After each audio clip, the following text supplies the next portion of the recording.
All right, what's up, everyone? It's January 7th, and we're going to go over this week's NASDAQ trades that I took. Quite a few trades. Price action was kind of wild, and we'll get into all of that. All right, so let's start with Monday. Let's just zoom in. Let's get right into it. Let me go to the 5-minute. I'm actually going to recap on the 1 minute, so I don't have to be changing time frames all the time. Pull it over here. All right, so Monday, I took 2 trades. Okay. As you can see, Sunday was another one of those weeks. For some reason, because of this tariff war that we're starting to have, trade war, we just got this huge nuke overnight on Sunday, going into Monday morning. But we actually got some decent price action in New York session. Here, obviously, we had a ton of consolidation from New York Open. Once we took out these highs and we started rebalancing this gap. So this whole gray area is the gap that I marked out on the 4-hour. So we started balancing that out. We went straight to the midpoint of the gap and just kind of started chopping, consolidating. And from the New York Open, we left these huge gaps. So we had 5-minute, 15-minute, and a 1-hour fair value gap below. So I was just looking for some rebalancing to happen before we continue higher, because obviously I was bullish. I wanted to see the rest of this gap be filled. So we had all this chop. We got a huge move down here, and then we got an inversion here on the 4-minute. And this was my mistake, because honestly this wasn't that solid of a trade. I think I just kind of grew a little bit impatient waiting through all this price action here. And I was like, okay, well, surely, it comes out and takes at least some of these gaps here, on the shorter time frame, on the 15-minute, etc. So I ended up taking this 4-minute once it inversed, and as you can see, it came down. It actually stopped me break even here, because I had this as my break even level. And so I entered here, hit my break even. This would have been TP1 right here on this low. But as you can see, we ran straight to break even. It would have even stopped me out if I was still in the trade. And then it goes straight down to tap my first take profit level, to tap that 1 hour, which just formed relative equal lows. So just really weird price action. And that happened almost every day this week, where we would just get these 1-minute candles that just moved 100 points to the downside out of nowhere, right?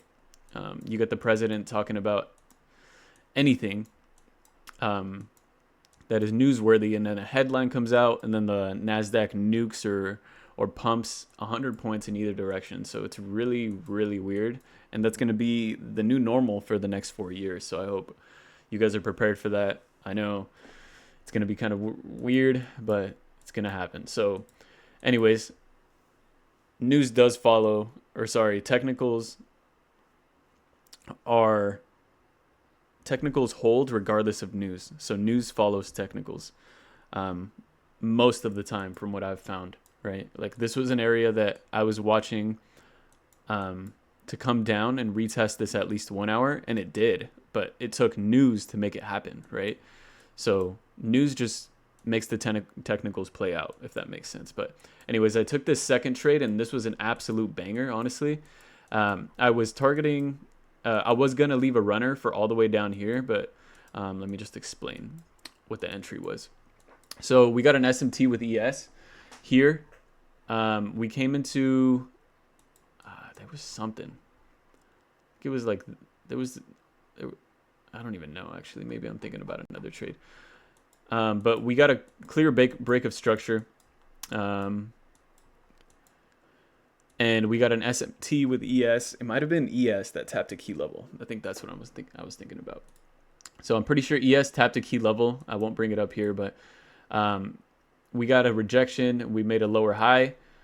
And so I entered, and I'm pretty sure we had an inversion here.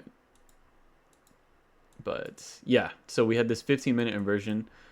Can't believe I didn't see that. We had this 15-minute inversion, which solidified the trade for me. And my first take profit level, or sorry, level of interest was this 5-minute unfilled fair value gap. So right here, if I went to the 5-minute, there would be a 5-minute fair value gap, and that was my area to put break even on the trade. Obviously, I was in this for quite a little while, but once we got moving, we really started moving down. So I got this level, I set it to take break even, sorry. And why is it doing that? Why is it doing that? I swear, TradingView only gives me issues when I start recording.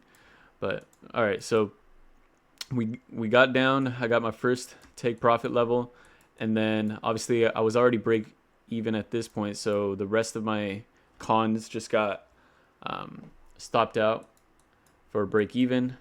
But overall, honestly, pretty solid trade because I got a great amount of points. I got nearly 100 points on that one after this break even in the morning. So yeah, that was Monday. Let's go into Tuesday. Hopefully you guys like the style of videos where it's just raw, uncut. I just like to show what I'm actually thinking, what I was doing. No fancy editing. I'm not trying to be like a trading guru or anything. I just want to share like what I'm doing, my journey, and how I actually trade because it works. So, all right, Tuesday we had this 1 hour fair value gap that was left from last week, or the nuke going from Sunday. So we got a tap of it. We got some quick displacement down and then just chopped up again. We had this daily level from last week, which it tapped perfectly, rejected. And we got a 1-minute CISD here with a 5-minute inversion. So that to me was a clear entry to short. So I shorted here, got break even, got my break even level of interest. So I set my trade there. I did take one contract off there. It wasn't huge, but I did take some profit there, but I ended up just getting stopped break even on the rest of it. So that was that. I was targeting this 15-minute fair value gap, which is down here. If you guys go back test this, you'll see what I'm talking about. So moving on, we just got another sweep of this high, and we tapped the midpoint of this 1 hour fair value gap. So again, I was looking for some form of rejection because now we have touched the daily level, this fair value gap on the 1 hour, and I'm looking for any sign to be bearish, right? And at this point, we broke market structure here. Once we went below this low, as well as here, you could call this a CISD. I like to use the high time frame CISDs if I can. So we had one here on the 5-minute. And at that point, I was like, okay, this is obviously bearish. This is a clear break of structure. And we have a lot of gaps to fill down here. And obviously, we're looking for base hits with these prop firm accounts. So I was targeting this 5-minute. So once we had this SMT with ES and we had the CISD here, I was looking for shorts. So ended up entering here. I believe there was an inversion here as well. I'm not going to change time frames, but yeah, as you can see, my model really is just about high time frame points of interest being tapped, and then I wait for confirmation of a reversal to go fill in some gap or go take out liquidity that was left behind, etc. And the way I confirm it is either through a CISD or an inversion of the highest time frame level from 1 to 5-minute, right? So it's pretty simple. But yeah, with this trade, it just nuked straight to the break even, and then this 15-minute, which was my first take profit level, and then right after just went straight to the 5-minute. So really, really solid. And it played out right before lunch session, or closed out during lunch session, which was pretty cool. So yeah, that was Tuesday. Let's go to Wednesday.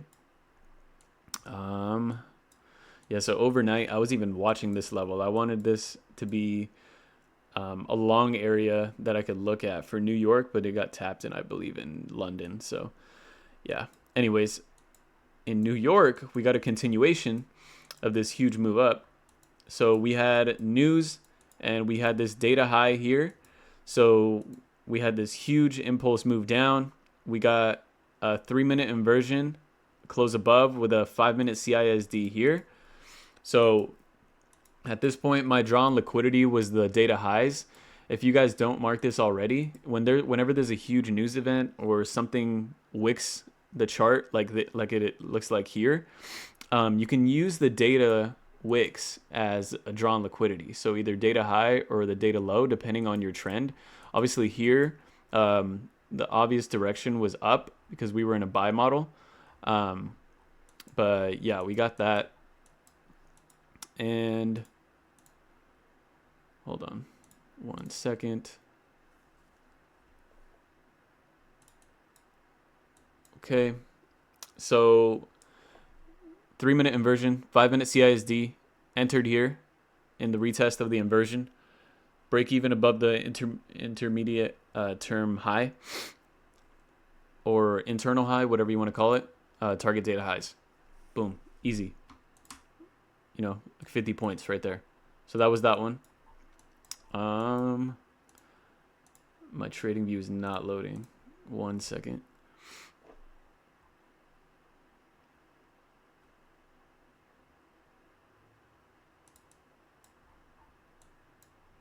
Okay, let's see. Thursday. Okay, finally loaded in. Thursday, we had, okay, this trade. This was crazy. So this is what I was saying earlier about some headline comes out about the president saying something and the chart just moves one way very quickly. So this is a clear example. We came in and took out all these highs, and I was looking for a reason to be bearish, obviously, right? So we had this 5-minute inversion here play out. So I entered here, and I was targeting these lows down here, and there was also, gaps and tons of liquidity below. So I was looking for that, but what happened was I entered here on the midpoint of the inversion, and price just kind of pumped up, missed my stop loss by 1 tick, and then completely reversed the other direction. So this is what I'm saying when I'm talking about, like, this is the new normal, because this moved almost 100 points and it went straight to my break-even level. I took profit here. I only had 2 contracts, but I took one off there, and then I got stopped break even on the other one, and that happened so quickly. But yeah, that was the first trade. I'm just glad it wasn't a loss because it missed my stop loss by a tick. We front ran the low here, but on ES, I believe we swept it.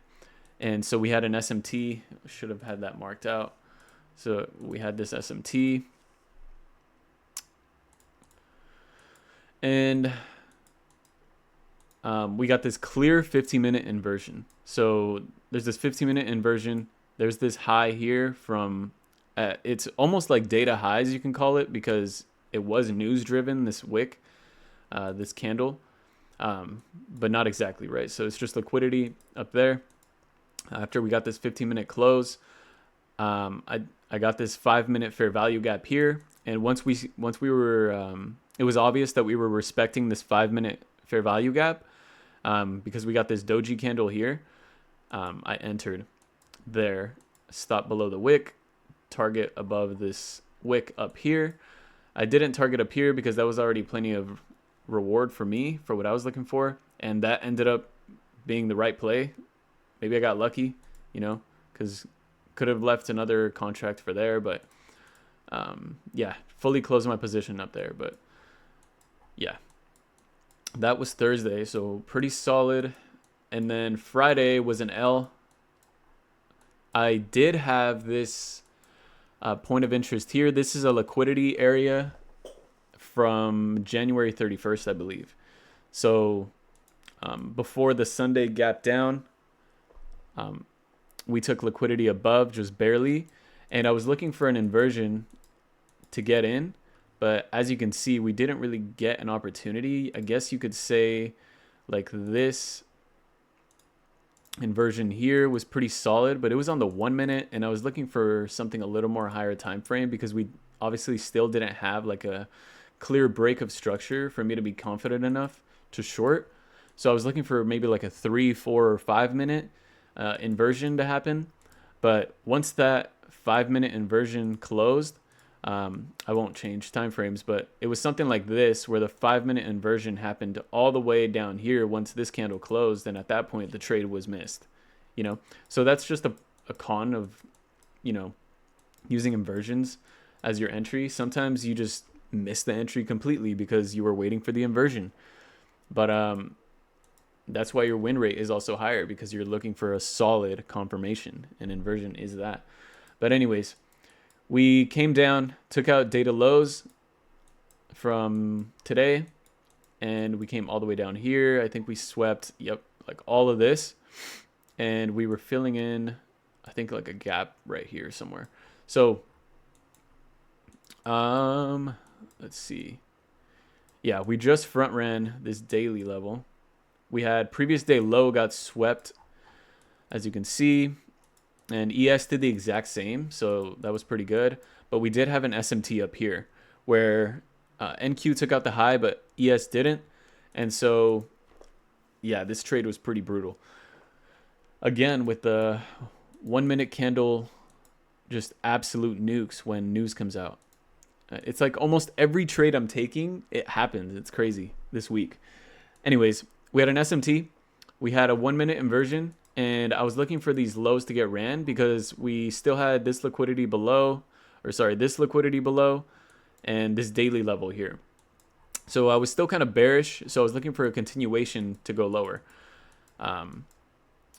To at least take this low, right? And maybe the daily level, etc. But what ended up happening was SMT, 1 minute inversion, got in there, and my stop was the close of this candle, or the open technically because it's bearish, and ended up just getting stopped by like 2 points. So it happens. I mean, even in my head during this trade, I was thinking it's gonna sweep this high and just nuke us and go straight to the profit. And that's exactly what happened. Some headline about the trade work came out, and as soon as it wicked me out, straight nuke to the profit target. But like I said, it happens. After that happened, I was like, okay, I'm done. I'm not going to give more profits back from the week. And it was a good play because, as you can see, the price action on Friday was just not great. There was no solid trades that I can see here playing out. So yeah, pretty good week overall. That was like, I didn't even count, but I think it was like 10 trades. Super solid, honestly. I hope you guys can see the strategy that I use. You don't need a huge move to make a lot of money, right? And really, you only need like a few trades a week to really stay profitable, and get consistent payouts. But yeah, hopefully you guys learned something. Pretty solid week for me. I hope next week is as good. These 1 minute wicks or candle nukes are going to be crazy for the next 4 years. So we'll see how that goes. But anyways, thanks for watching. If you guys have any questions, comment below, like, subscribe, etc. for new videos. I'm going to be making more videos about the tools I use and more crypto trade recaps as well. So if you guys are interested or have any requests on what you want to see, just leave it in the comments. So otherwise, see you guys next time. Thanks for watching. Bye.